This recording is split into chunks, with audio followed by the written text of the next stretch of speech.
किसी ने प्रश्न किया था एकांतिक में कि जब हम मरेंगे तो अपने मम्मी पापा से मिल लेंगे जाके, तो हमने कहा तो नहीं। क्यों नहीं? क्योंकि ये जो पांच भौतिक देह तुम्हारे सामने ही नष्ट हो गया। अब वो जो जीव है शरीर में अहमता ममता के कारण तुम्हें पुत्र समझता था, अब वो हटा।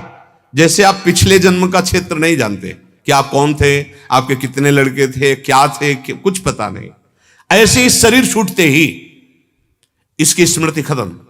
जहां उसका संस्कार हो, इसीलिए कहा जाता है शरीर छूटते ही तुरंत भस्म करो, इस शरीर को नष्ट करो, चाहे गाड़ दो, जल में प्रवाहित कर दो या अग्नि के द्वारा, ऐसी क्रियाएं वर्णन हैं। अब तो प्राय या तो समाधि दे दी जाए या तो भस्म कर दिया जाए।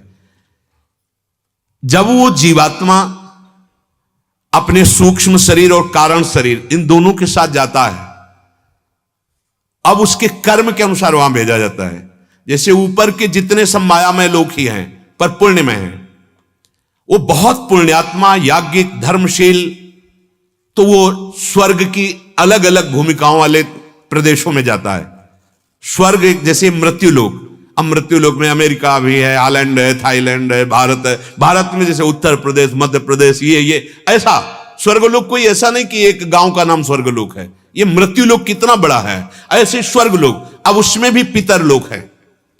अब वो जो पितर भगवान के स्वरूप हैं, जैसे भगवान कहते हैं मैं पितरों में अर्यमा हूं, तो जो हम पिंडदान करते हैं वो भगवान को प्राप्त होता है जाकर के, वही पितर स्वरूप से वहां विराजमान है। अब वो जीव जहां गया है, यदि अपने कर्मानुसार नरक गया है तो आपका यहां दान पुण्य उनके प्रति किया हुआ उसको वहां प्राप्त होगा, वहां सहूलियत मिलेगी उसको। यदि वो स्वर्ग में गया है तो उसे प्राप्त होगा। ऐसा नहीं कि तुरंत मरा तुरंत योनि प्राप्त हो गई, निर्णय होता है उसका।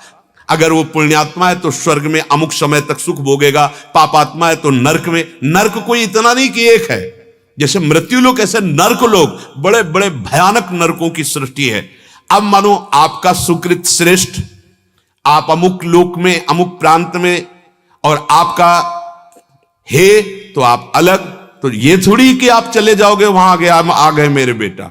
ये तो किसी महान का, जैसे दशरथ जी यहां शरीर छूटा तो स्वर्ग में परम पावन व्यवस्था में रह रहे थे, और जब भगवान ने रावण पर विजय प्राप्त की तो आकाश स्थित होकर के वो जो सूक्ष्म शरीर है वो स्थित हो। वो कहीं थोड़ी पांच भौतिक देह, तो यही छीन कर दिया जाता है, यही अपने अपने तत्वों में मिल जाता है, और वो दिव्य नेत्रों से देखा जाता है। हाँ, फिर परिचय होता है। गोस्वामी जी दिव्य नेत्रों से देख रहे, दशरथ जी पधारे हुए भगवान से वार्ता कर रहे हैं।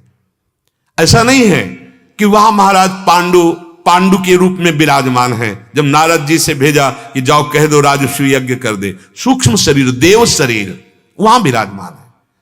अब हमारा शरीर छूटा हमारे कर्म के अनुसार, अब वो किस लोक में जाएगा, पिता किस लोक में पहुंचा है, पिता कहां है, ये निर्णय अव्यक्त है, इसको नहीं बताया। पर मिलान नहीं हो सकता। मिलान ये हो सकता है कि पिता के जैसे कर्म के अनुसार जो गति हुई वही तुम्हारी गति हो, तो वहां पहुंच जाओगे। पर वहां वो सूक्ष्म शरीर में है, आप सूक्ष्म शरीर में हो, वहां संबंधों का विभाग नहीं है।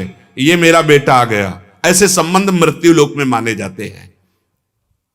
ये हमारा माना हुआ स्व, माता पिता भाई भौजाई पुत्री पुत्र, एक सीमा में मान लिया। शरीर में पहले स्व और फिर इनमें, इसी का नाम मोह कलिल है, मोह रूपी दलदल है।